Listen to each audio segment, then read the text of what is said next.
Tubers. Let's say you've got a Kohler or Honda carburetor and it's leaking a little bit of gas out of the carburetor. This is the one that I got last year. This is a Kohler. It worked. It didn't leak. It starts right up. This year I added gas to it and it started right up again as I expected, but after a while it was leaking gas out of the carburetor. So when that happens, what I have found throughout the years is you go through the carburetor, clean it out, but you make sure the needle is spotless. If you need to, you use some steel wool and carb spray, and but also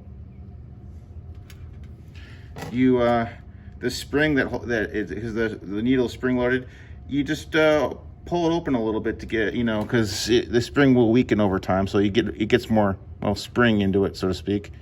But the most important thing is this needle. I mean, the seat here has to be spotless. So what I have found that works is you get yourself a Q-tip, put it in a drill, you cut the Q-tip in half, and so you get it like this. Cover the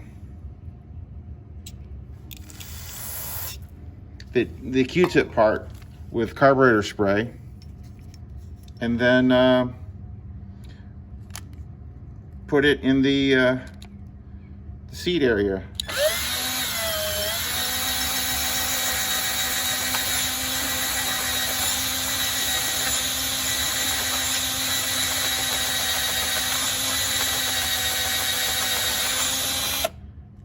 See all that dirt on it? And that will buff the seat and the sides of the of this area, and so that the needle when it goes to close off the fuel, it won't get hung up on the wall, and it'll seal better. Well, that's your quick tip.